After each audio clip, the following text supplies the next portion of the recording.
The following is an original audio series from Sierra International Machinery, Pile of Scrap, with your host, John Sacco. All right. Welcome to Pile of Scrap. I have Robin Wiener, President of the Institute of Scrap Recycling Industries. And from now on, it's going to be called ISRI in this podcast. That sounds great. Welcome, Robin. Thank you. I'm excited to be talking to you. Are you scared? A little bit. Well, you shouldn't be. We've Thank known you. each other. That's true. All right. So everybody who's going to watch this podcast knows I was chairman of ISRI 2011, 2012. And you were, what would you call it? The ISRI wife? What was that? Yes. I was your ISRI girlfriend, or your second wife. Yes. You know, I always, the funnest part about when you become chair, you don't really know what you're doing the first year, and then by the second year you catch on, and the next you know you're done. How's Brian doing? He's about done. Brian's doing great. He really is. It's been such a pleasure to work with him. I really love working with Brian. Yeah, Brian Shine, for those who's the current chairman of ISRI, and a good friend of mine. He's been on a podcast, A Pile of Scrap. Right. So, but his term's coming up. Can you believe how fast that went? It's just unbelievable. It flies by. As a matter of fact, we've talked on and off about maybe changing the terms to 3-year terms. Nah, 2 years no. is good, 2 years because is tough. I like 2 years, because really it's when you start thinking of all the years you're in and out, 2 years, because the movement and it doesn't burn you out. When it leaves you wanting more, Right. I think that's the best way to leave something. But when you are tired and you want to get out, Right. I think that would be a negative impact. Just my opinion. I see that, but it's so hard actually when I lose my chair every 2 years, and obviously I love when the new one comes in, but it's really hard because we've been speaking every day, Yeah. we've been getting so close that all of a sudden you're gone, so that's been really hard. But that's good. Yeah, Change is change good. is good. Change is very good. So you're good with change, because in your position, president, there's a lot of change always going on Yes, there is. with the people of Right. the Trade Association of ISRI, and there's a lot of change in Washington D.C. Huge change. Okay, so let's segue into the change in the agencies Right. in D.C. Now we've been working with so many agencies over the years. Right. What's today's climate like? You know, it's hard to characterize it in one word, but I'll say that you have to remember that you have essentially two levels of workers in the agency. You have those that are the professional staff that are there all the time. They're there whether it's a Republican administration, it's a Democratic administration. They are experts in their field, and the good thing about ISRI, one of the, I think the strengths of ISRI is that we've developed relationships, long-standing relationships within each of these agencies with those career professionals. And do they help you get to the higher ups? Absolutely. So they carry the message because of the relationships that have been built over there. And the understanding of the industry. Now, are we always successful getting to the top? That varies by agency, by term, etc. But we're pretty good at it. So the EPA is an agency, the Environmental Protection Agency. So recycling, the environment, is a huge importance to all Americans. Correct. Everybody, there isn't anybody who doesn't care about the environment. Absolutely. So you made a comment as we were talking and setting up about what the EPA looks forward to. Tell us about that. The booklet that they. Oh yeah, it's interesting. About 6 years ago, ISRI started publishing an annual yearbook with data on not just the volumes of material handled, but also jobs in the industry, economic impact, etc. And about 2 years ago, I was invited to address the regional heads of the RECRA program at EPA headquarters. And I sit down, and the first thing that's said to me is one of the assistant administrators next to me, and he sees that I have the yearbook, the latest yearbook in front of me. He says, "I love that. That's on my shelf. I look forward to it every year. That's my source of information about the recycling industry." That's a huge success for ISRI, but most importantly, it's a huge value to the members, because it means that truly the agency and those policymakers that are regulating the industry and affecting the direction and the cost of the industry, they're looking to ISRI as the primary source of information. I'm going to say to you then, the success of that booklet at EPA that gets our message out that they look forward to Right. also needs to be on ISRI social media, blasting I it, agree. and for our members to see it and the platform. I think that's fantastic. See, people don't get, our members don't get how hard it is, just to get the attention of these agencies. And then Right. you do, and then you get somebody who makes that comment. Right. That's a huge win. Right. And that's a win that no individual company can even begin to get. Right. And as a trade association, as we fight for our members, that's amazing. So Right. they look for our jobs. So let's talk about jobs. What does the latest data tell us about the recycling industry and its economic effect on the U.S. economy? Well, the most important thing to understand about the industry is that we're the first link in the global manufacturing supply chain. And that is backed up by the economic footprint of the industry, which the economics of the industry is that we are valued about $110 billion annually. There are 164,000 Americans employed full-time directly by the industry. And then if you look at indirect impacts, so the suppliers that rely on the industry and all the induced impacts, it's actually about another 350,000 jobs in the industry. And these are good paying jobs. Those 164,000 jobs, the average wage is more than $70,000 annually. And it also generates significant tax benefits to the federal government and to state and local governments. We estimate about more than $13 billion in taxes are contributed by the industry to governments throughout the country. Our footprint, this trade association, with that information that we get, that's fantastic information. And I think that our members, again, you tell me something, and I want members who listen to this, because Right. people who listen to this podcast aren't necessarily the owners. There Right. are a lot of people, ops managers, head of safety, head of Right. HR, listening to this podcast, and they need to get that information because politics are local, and everybody has to deal on the local level, and they need to tell Absolutely. them about our economic Absolutely. footprint, don't they? Absolutely. And there's two things I'd share about that. First of all, that's all on our website. And every ISRI member and every employee within ISRI member companies on our website is a map. And it shows the high level numbers that I just shared with you. But then you can click on to any state and it will give you that data down on the state level. You can get it on the congressional district level. You can even get it on the city level. We also have that information by commodity. So all of that information is available to every individual. But the other thing, I think the most important thing that I want your viewers to know, and especially those ISRI members out there, is that we work for you. And we work not just for the owner of the company, but all the individual employees as well. And one of the biggest values of ISRI are the staff that are here in the office, the experts that are here, and they're accessible to every employee. Pick up the phone and call us. I think that's a great message, and encourage you. Look, all the people. Look, I've had messages from ops managers who've send me a message about the podcast. Look, if you have a question about something that, and you're an ISRI member, reach out to staff. Right. It's not unaccessible, and I think people need to know that. So, Well, and can I go tell ahead. a little Yeah. story about that, Sure, actually? go ahead. I've been in this position for about 20 years. But before that, That long? I know. Really? I was 12 when I started. Before, You got the job at recess, didn't you? Exactly. And then I was allowed to stay on and graduate. Okay. But before that, I was doing environmental compliance here for about 8 years. And one of the things I used to tell members when I was on the road, and this is also going to date me, that I was the Shell answer man for the industry.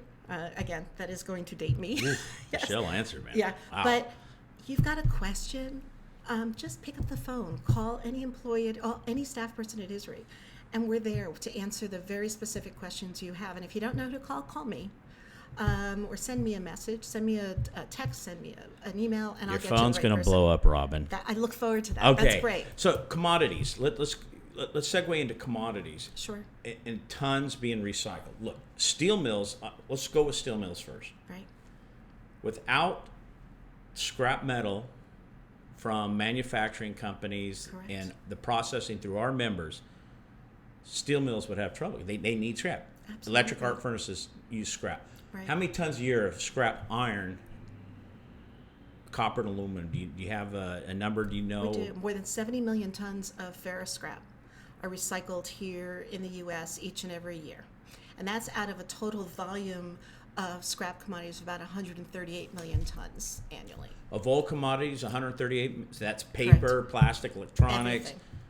Tires, and everything. Everything. And what's interesting to me is that number has grown over time. This is a growing industry. It's not a static industry. No, the recycling content, more products have more recycled content, more and more and more. And there's investments in processing and in and industrial consuming that's going on here in the U.S. More material is being consumed here in the U.S. Okay, let's talk about consumption of recycled materials that Sure. are that manufacturers their commodity is scrap copper, aluminum, steel.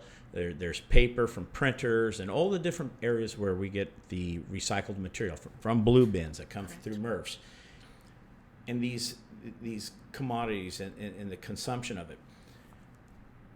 Is America investing in new consumers, new paper mills, new plastic mills, new steel mills? Absolutely. There's definitely investment being made.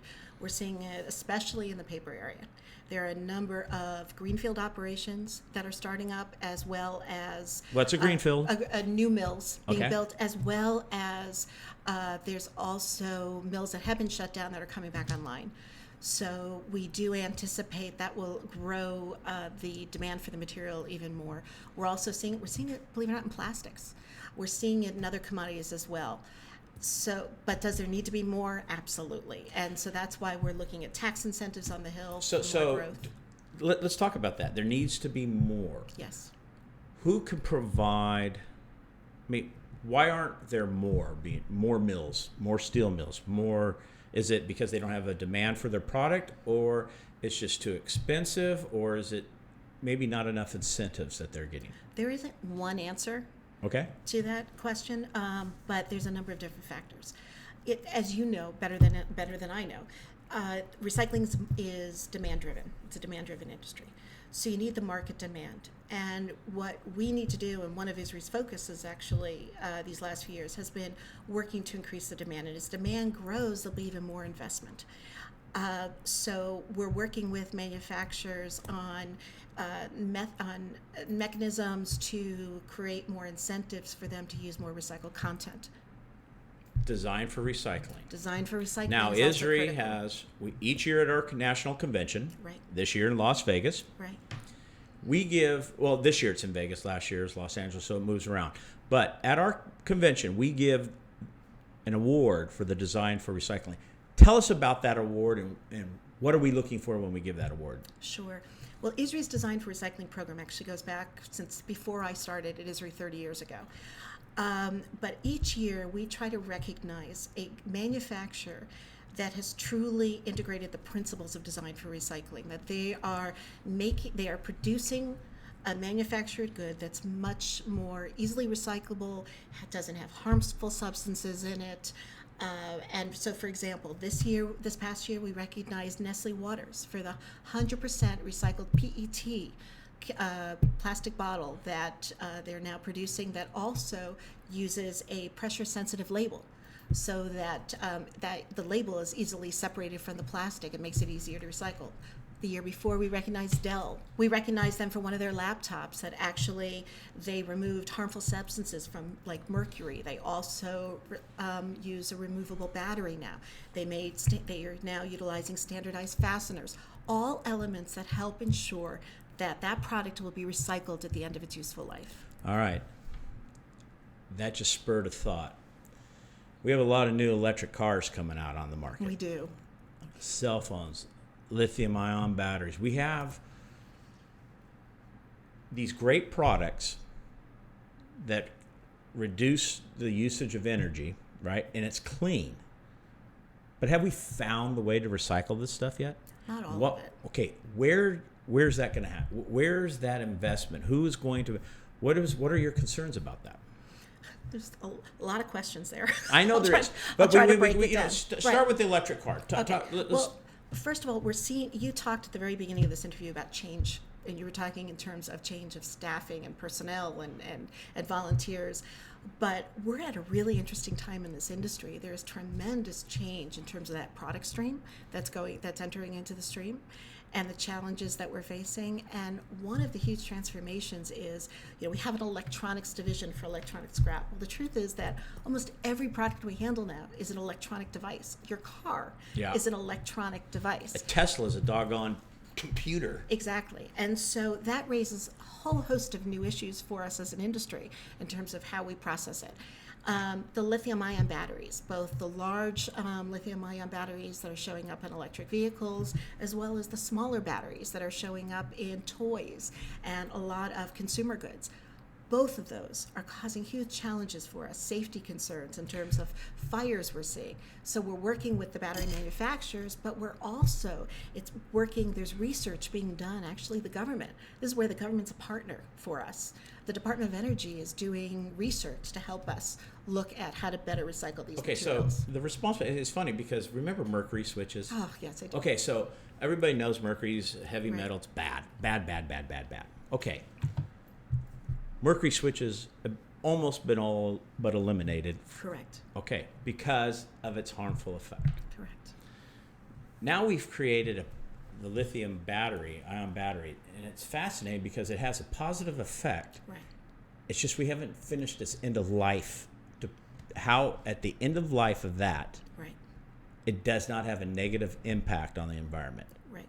And that is something that is being worked on by everyone from the battery manufacturers to the U.S. government, the Department of Energy. I know EPA is starting to pay attention to it, and the recycling industry itself. ISRI's leading the charge to help to get the message out because of our recycling operation. Absolutely. It's so important to raise awareness also and to prevent some of those batteries from even entering into the recycling stream. They shouldn't be put in the bin in the first place. But it's interesting. Part of our job is also to look into the future in what may be entering the stream in future years that we can try to get ahead of it for our members. I was at a meeting yesterday, a National Association of Manufacturers meeting, and I sat down with my counterpart at the Unmanned Vehicle Association. Okay. Just think about drones. Yeah. At one point, drones are going to be entering our stream. And I haven't thought of that. Yeah, what are the issues that we're going to face with that? And so what are the issues we're going to face? We're figuring them out now. And hopefully we'll have some answers for you before you see it in your recycling facility. I bought my brother a drone for Christmas. Did you really? Oh yeah, he lives out in Wyoming now on this Right. 275 acre beautiful ranch. I go, you know what, Phil? Christmas Eve, now I know what to get my brother. I was That's great. bummed, but so I got him a drone. So drone recycling. Right. Think about that. And it's because there's a lot of components of a drone, from plastic to electronics to lithium-ion batteries. Oh boy. Yes. The solution for that is going to come from industry who Yes. build, because they realize this is great. Correct. Okay, so energy. Let's go back a little bit and get off the battery thing. But the energy savings that recycling from scrap metals to paper, what is the significant? What's the percentage of energy savings? It's very significant. Depending upon the commodity, it can range from a 65% to a 95% savings when compared to the alternative, the virgin material. So aluminum is the highest, and I think it's around 95%. Plastic is 88%. Steel, I think, is around 68%. Paper, 64, I think, or something like that. So there's significant energy. Absolutely. How come the public isn't hearing this from the manufacturer, like Nucor? Why aren't they talking about? Why don't you ever see Nucor on a Super Bowl ad saying, we're producing new steel, the cheapest in the world, and we're saving 64 or 68% energy?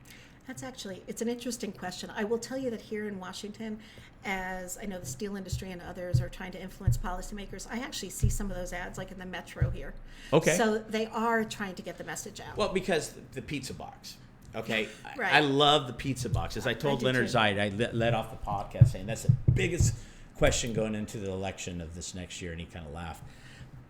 But the pizza box in Moscow, Idaho, is not allowed in the waste stream, Right. or the recycle stream.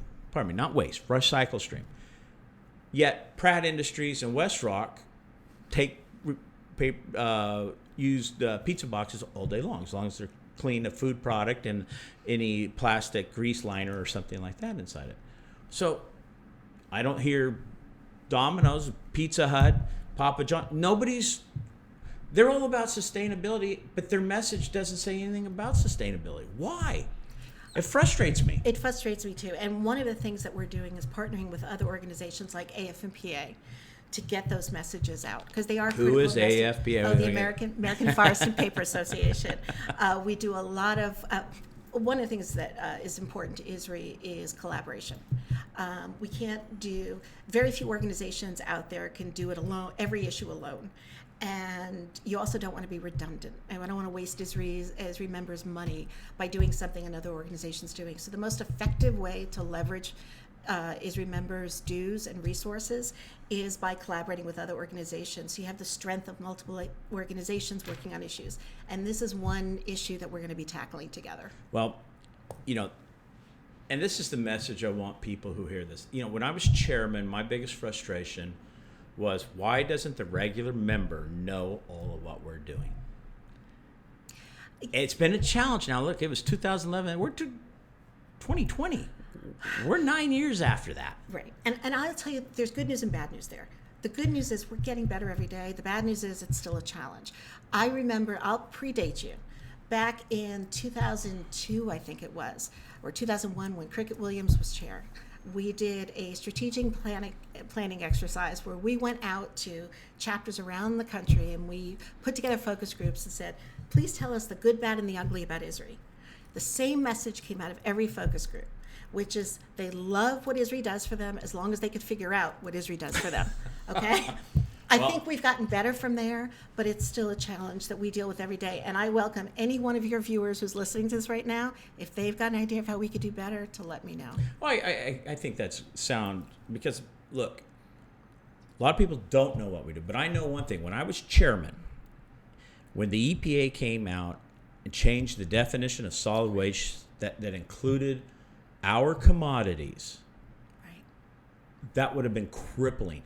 We formed an amazing committee of the top industry brains. Right. And I wasn't on that committee. I just want Yes, everybody you were. to know. Yes, you were. I directed it because You I knew I wasn't smart enough. But we replied and we won.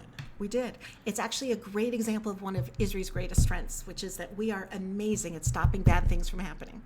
And so, yes. What do we do now, ISRI? We're fantastic at stopping bad things from happening. I want people to hear that, because I think that is so important, because they don't know. Most people don't know just that.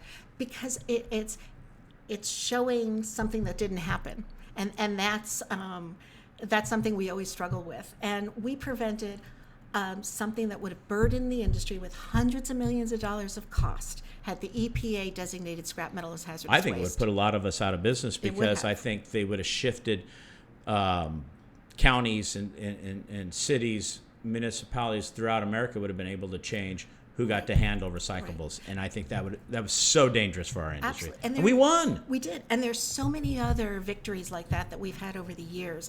Stopping export controls on the movement of copper out of the U.S. We won that. We stopped that from happening.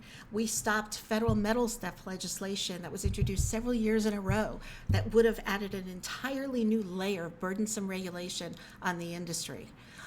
So there's so many examples like that of things we've done, but they're all examples of things that didn't happen because ISRI was there. We prevented the disaster, and it's like disaster prevention program. Right. Maybe we need to do that. Maybe we need to mark ISRI preventing disasters to our industry. Voice of the recycling industry, preventing disasters. Well, my tagline always wanted to be, ISRI takes the misery out of recycling. We could do that. We could do that. I don't think it would go over very well. But all right, so, Robin, we've known each other a lot of years, and we're both 12. I'm like the choir, and I just want people who hear this to know, if you ever really wonder what ISRI is doing, the fact that you're still in business, right, is probably because of the efforts of ISRI. Would you agree with that? Absolutely. And when you say the efforts of ISRI, it's not just the staff, it's the volunteer leaders like yourself who are so passionate about the industry, and it's all the members around the country who get involved on these issues and are helping, working together to promote good policy, to raise issues when there are concerns, and to also get to know their policymakers, their local congressmen, so that when issues occur, we can use our voice to reach out. Do we have anything major concern right now that we're working on, that it's a major concern like DSW was? Yes.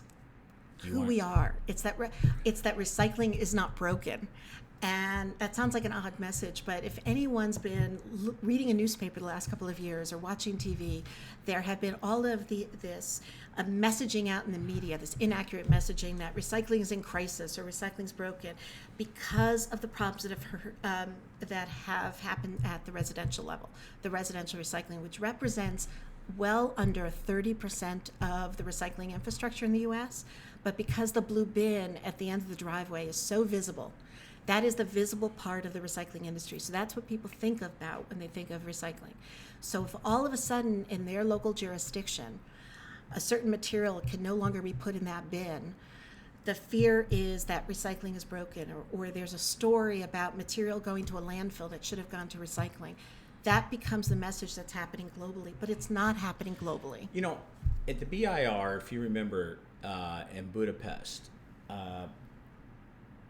we have thousands of members, and if each member would get out there and exalt the values of recycling and what our industry is doing, we can mute the 5 bloggers who are destroying our reputation and saying, "Oh, this is," because you got 5. I mean, I use that 5, but we have a louder voice than these people. We do. I mean, we're everywhere, which is great.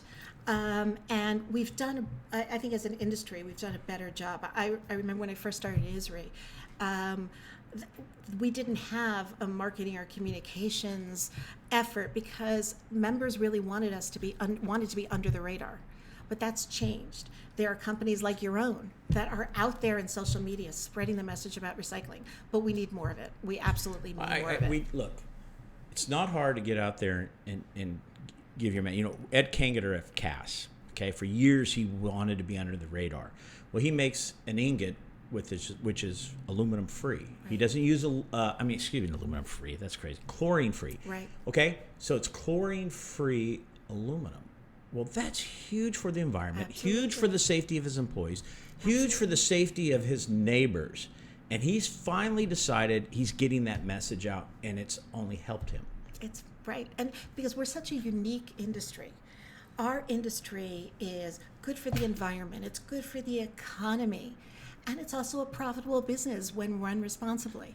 And I think that really makes us very unique, and we need to be talking about all of those various elements of the industry. Speaking of which, do we ever find out how many millions of dollars a year of equipment's being purchased in the recycling industry? Did we ever come up with that number? I know it's a hard number because when you take MRFs and you take scrap metal operations and paper recyclers and all the recycling, how many millions of dollars a year are we? It's a great question because you may remember we did this probably about 10 years ago, and so that number is way out of date. I don't even remember. I think it's billions of dollars a year. It's got to be billions because we, as you know, again, better than most other folks, because you operate and run a company that is selling equipment into the industry.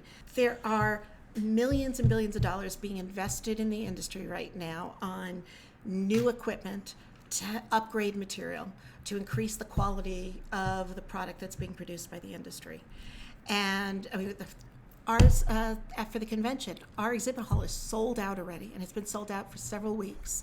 There is so much demand for information about the latest trends and equipment, and people want to see it, touch it, feel it, and buy that equipment. You know, there's so many ways. Well, that's a great segue. Let's talk about the convention 2020 in Las Vegas. Sure. How many exhibitors will we have at? Actually, I've got the number here, and I didn't remember it. 257. Is that the number? Higher? I got it written down. Sorry, you're gonna have to go back and ask the question again. That's okay. Actually, no, I don't have the number. I didn't write it down. I know it's more than. 275? Okay, nearly 300. So how many exhibitors do we have, Robin? We have more than 275 exhibitors, over more than 300,000 square feet of exhibit space. We're sold out. We've been sold out pretty much every year. We have been. We need to expand. Because we are, I would agree with that. We are the largest convention and trade show for the scrap recycling industry worldwide. We have more than 5,000 recyclers from around the world that come to our convention every year. It's a great opportunity. I think this year at Vegas, we're going to see the biggest attendance we've had in quite a few years. We're already ahead of schedule. We're excited about it. What are we anticipating for Vegas? Over 5,000? Yeah, over 5,000. That's fantastic. And I think it's very informational. Our keynote speaker is Gary, well, they call him Gary V. I don't even know how to pronounce his last name. Very interesting guy. He's, when I was chairman, we had Stanley McChrystal the first year. Who was terrific. Who was a general who was in command of forces in the Middle East, who was, all intents and purposes, fired by President Obama. Right. But what a fascinating story. And to the man, he had no ill will towards President Obama. No. He screwed up. Right. We had George W. Bush. We've had his father. We've had Hillary Clinton. We've had Bill Clinton. But we don't have any politicals coming. We have more, I think, in my opinion, these people will bring great value, take-home value to the people who attend.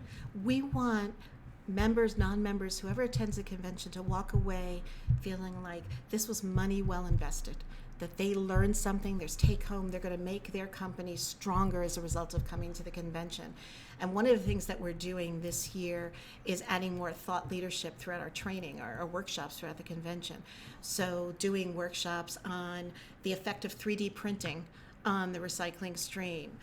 We're doing programming on blockchain, on robotics in the industry. So we're really, what the effect of autonomous vehicles will be on the industry, both in terms of operations, but in terms of the stream as well. So we're really trying to help members plan for the future.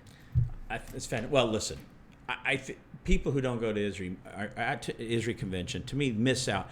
The people I have met, the business, from selling scrap to selling equipment to the networking, the trade of information with a friend who may have nothing to do with trading metals, but you can trade information.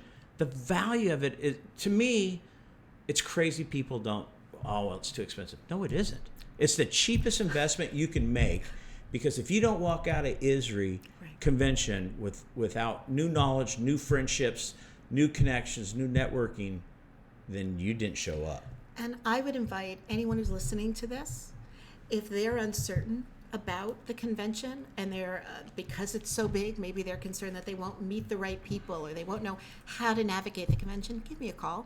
Send me an email. Your phone's going to blow up again, Robin. Robin, you've invited thousands of people to call you. I look forward to it. You're going to go, Marianne, put them on hold. That's the best part of the job. I love it. All right, let's wrap up here. You know, we could talk for another hour. Yes. We really could. So will you come on again at a later time? I'd love to. I think this is important because I think your leadership and telling people what this fantastic trade association does for our industry, I don't think we can get it done in one podcast. I really don't, because Robin really, it's amazing all the different things. So, all right, so when I was chairman, we got a funny story, and we traveled the world. We did. But you got a funny story that you want to tell about when we went to, was it Munich? We were leaving Santa Barbara, which was the board meeting where the definition of solid waste issue would come up. And it just so happens that the Bureau of International Recycling's fall meeting was the immediately following ours. So we had to jump on a plane from our board meeting to go to their meeting.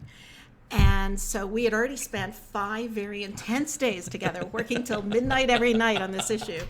And then got in a car, just the two of us, to take a 2-hour drive to LAX. We reach LAX, we're both exhausted, and know that we have, a 10-hour plane ride in front of us? 10.5 hours, yeah. We're checking in, and the gate agent looks at us, or the ticket agent, says, "Do you guys want to sit next to each other?"